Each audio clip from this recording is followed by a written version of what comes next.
Hello everyone, welcome to chemistry. तो super concept series में आज मैं स्टीरियो केमिस्ट्री के एक क्वेश्चन लेकर आया हूँ। ये ऑप्टिकली एक्टिविटी का जो मैंने क्लास कराया था, एक आपका ऑप्टिकली एक्टिविटी के ऊपर जो मैथमेटिक्स आता है, मैंने उनका एक वीडियो पहले भी मेरे चैनल पे अपलोड है। अगर आपने ऑप्टिकल एक्टिविटी के चैप्टर स्टीरियो केमिस्ट्री में अभी नहीं पढ़ा है तो आप ऑप्टिकल एक्टिविटी वाला वीडियो एक बार देख लीजिए। उसके ऊपर आज मैंने एक इम्पोर्टेंट क्वेश्चन और कॉन्सेप्ट लेकर आया हूँ। देखो, प्रीवियस में सीएसआईआर नेट गेट में क्या करा गया है, नॉर्मल ऑप्टिकल एक्टिविटी के ऊपर क्वेश्चन पूछे गए हैं। नॉर्मल आपका मैथमेटिक्स और कोई कॉम्पाउंड देकर पूछा है, ऑप्टिकल एक्टिव होगा इनएक्टिव होगा। लेकिन आज जो क्वेश्चन है वो तो मैथमेटिक्स है, उसके साथ रिएक्शन मैकेनिज्म भी है। अगर आप ओनली मैथमेटिक्स करके आंसर निकालते हो और अगर आप मैकेनिज्म नहीं करोगे तो उसका जो आंसर है वो प्लस में आएगा और माइनस में आएगा, आपको नहीं पता चलेगा। तो उसके लिए आपको क्या करना पड़ेगा, फर्स्ट तो आपको मैथमेटिक्स करना है, उसके बाद ये आपका मैकेनिज्म करना है। देखो, ये मैथमेटिक्स तो बहुत आसान है, आप कर पाओगे खुद ही। देखो क्या पूछा है, given the specific rotation of the R enantiomer in CaCl3 at 15 degree centigrade is plus 20 degree. The specific rotation alpha D20 in CaCl3 of product mixture enantiomeric axis 98% obtained in the follicle। मतलब आपका ये जो product का आपका specific rotation आपको निकालना है, product का स्पेसिफिक रोटेशन। और आपको गिवन क्या है, एनांसियोमेरिक एक्सिस व्हिच इज 98%। और क्या गिवन है, and given specific rotation of R enantiomer. Specific rotation of R enantiomer वो गिवन है आपका, मैंने स्पेसिफिक रोटेशन को एसआर से लिखता हूँ 20 डिग्री। ठीक है, स्पेसिफिक रोटेशन गिवन है 20 डिग्री। और आपको क्या निकालना है, स्पेसिफिक रोटेशन CaCl3 और प्रोडक्ट मिक्सचर, प्रोडक्ट मिक्सचर का आपको बताना है। और आपका फॉर्मूला क्या था, मैंने ऐसे लिखा था, enantiomeric excess equal to specific rotation of the pure mix, specific rotation of the mixture by specific rotation of the pure compound. मैंने क्लास में ऐसे लिखा था, मैं बस अभी इधर पे प्योर लिख रहा हूँ, नीचे होगा प्योर और ऊपर होगा मिक्सचर का वैल्यू। ठीक है, अभी देखो एनांसियोमेरिक एक्सिस आपका गिवन है 98% और आपको निकालना है मिक्सर का, जो मान लो x इंटू 100 होता है, जो परसेंटेज में आता है। और आपका प्योर फॉर्म का गिवन है क्या, प्लस 20 डिग्री, प्लस 20 डिग्री। तो आफ्टर कैलकुलेशन मिक्सचर का वैल्यू आएगा आपका, देख के बताता हूं मैं, कैलकुलेशन का वैल्यू आएगा 19.6।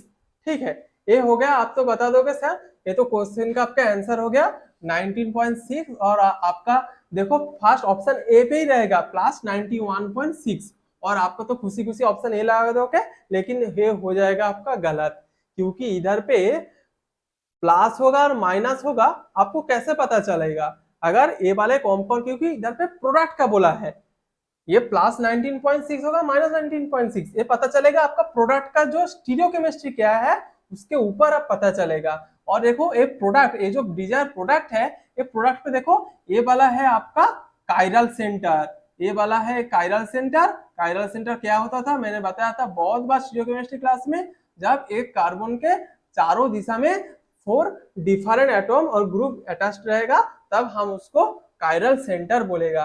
तो ये होगा आपका कायरल सेंटर प्रोडक्ट का। अभी इसका जो स्टीरियो केमिस्ट्री है आपको रिएक्शन करने के बाद आपको पता चलेगा। तो देखो रिएक्शन पे बढ़ते हैं।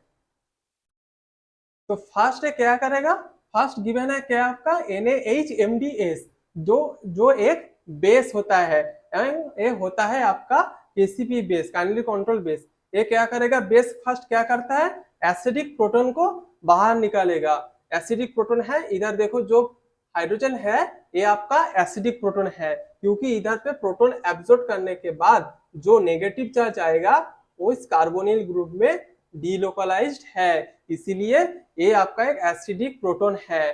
तो आफ्टर डीलोकलाइजेशन इधर पे क्या होगा, ये कोई सिंपल रिएक्शन है, कोई ज्यादा कठिनाई भरा कोई रिएक्शन नहीं है, आप कर पाओगे आसानी से। बस नॉर्मल आपका रिएक्शन मैकेनिज्म का अगर कॉन्सेप्ट आपको पता है तो आप ये वाला क्वेश्चन आसानी से कर पाओगे। मिथाइल और इधर अबव द प्लेन क्या है आपका पीएच।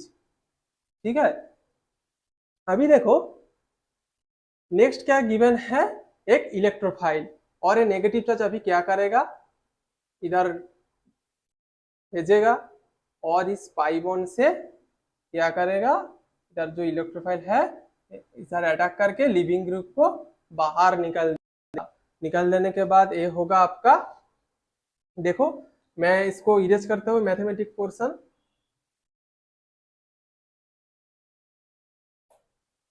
अभी देखो लिविंग क्या होगा, CH3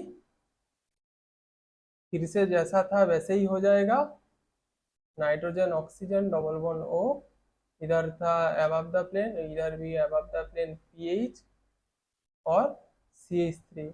और दो देखो इस पोजीशन पे अटैक करा है तो इधर पे स्टीरियोकेमिस्ट्री क्या होगा, मतलब इस वाली पोजीशन में स्टीरियोकेमिस्ट्री क्या होगा। अभी आप ध्यान से देखो ये जो दो ग्रुप है, ये जो दो ग्रुप क्या अबव द प्लेन है, मतलब अप साइड में है, अबव द प्लेन है, इसीलिए जो इनकमिंग ग्रुप आएगा वो क्या होगा, बिलो द प्लेन से आएगा। मतलब क्या हुआ, ये अबव द प्लेन में है ये जो बॉन्ड, इसीलिए जो अटैक कर रहा है ये बिलो द प्लेन से अटैक होगा, मतलब इधर से बिलो द प्लेन ऐसे आएगा।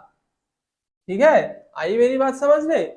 अभी देखो क्या है नेक्स्ट टू स्टेप, मैं एक बार ही दिखा देता हूँ। LaH डालोगे, LaH डालने पे क्या होगा, नेक्स्ट LaH डालोगे तो मैं इधर ही दिखा देता हूँ। इधर ऐसे हाइड्रोलाइसिस हो जाएगा और हाइड्रोलाइसिस होने के बाद मैं इधर ही कर रहा हूँ।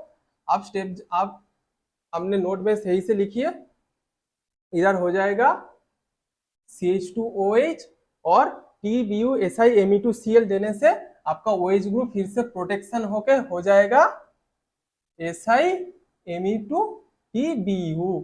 ये रिएक्शन आपका उसके बाद इंपॉर्टेंट नहीं है, इंपॉर्टेंट है आपका काइरल सेंटर में स्टीरियोकेमिस्ट्री क्या होगा। अभी ये बिलो द प्लेन है, मतलब जो हाइड्रोजन है इधर पे ये क्या है आपका का भाई ये अबव द प्लेन पे बैठ जाएगा।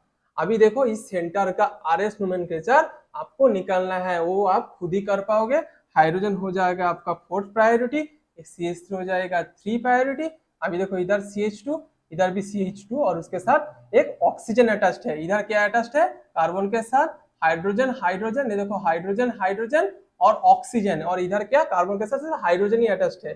तो ए हो जाएगा आपका फर्स्ट प्रायोरिटी, ए हो जाएगा सेकेंड। अभी देखो कुछ नहीं है, 1 2 3 ऐसे रोटेशन, मतलब क्लॉकवाइज रोटेशन, मतलब R होगा, लेकिन आपका हाइड्रोजन अबव द प्लेन है इसीलिए ये एस हो जाएगा। एस होगा मतलब प्रोडक्ट का कॉन्फर्मेशन इधर एस होगा, मतलब आपका जो आंसर x=, मतलब आपका जो आंसर ऐसे दीजिए क्या पूछा था, आपका specific rotation of the mixture जो +19.6 था वो हो जाएगा आपका -19.6 हो जाएगा आपका -19.6, बिकॉज प्रोडक्ट का जो स्टीरियोकेमिस्ट्री है वो एस कॉन्फर्मेशन में आएगा, मतलब उसका आंसर नेगेटिव में करना पड़ेगा।